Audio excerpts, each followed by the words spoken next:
When Eloise tells Penelope that she needs to come clean about Lady Whistledown to Colin, Eloise is correct, and Penelope knows this. In the preview, there's a moment where Penelope is writing as Lady Whistledown, and she calls someone a fraud, and she underlines it. And if you take a screen grab, you can see that she's referring to Cressida Cowper, calling Cressida Cowper a fraud for whatever reason. But Penelope hesitates, and she pauses, and she looks up, because this goes deeper than just Penelope insulting Cressida Cowper. She's done that millions of times before as Lady Whistledown. This is second nature to her, but this is different because it's not just her calling Cressida Cowper a fraud, it's her realizing that she is also a fraud herself. And in the official trailer, Lady Whistledown says in the voiceover that there is nothing she hates more than a liar. And the irony in this is brilliant because Penelope knows that she herself is a liar. And I don't think that Penelope wants to start her relationship and her marriage with Colin with a lie, but she also thinks that she doesn't have a choice. The one thing that Penelope knows that she can always rely on is herself.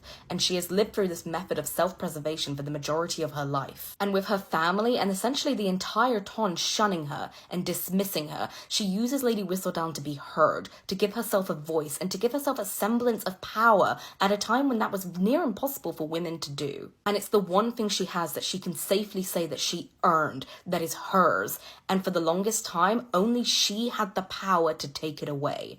And that is not the same with Colin. Because Penelope never thought that Colin would actually love her back. It was a fantasy, a pipe dream, and suddenly he does. And suddenly she has this thing that she seemingly didn't have to earn, she didn't have to work for. And so I think Penelope believes that she has this incredibly fragile thing. It could easily break, it could easily go away. Because there was no work to get it. There was nothing that she did to earn his love. He just seems to love her and she can't really comprehend why or how. And I think a part of her is genuinely terrified that the smallest thing could shatter it, let alone the biggest thing. And so she is genuinely terrified to tell Colin about Lady Whistledown because she thinks his love is conditional. But she also knows that it's wrong and that she needs to tell him and that Eloise is right. And I think she's genuinely just waiting for it all to break down. So she's living in this fantasy for as long as she can.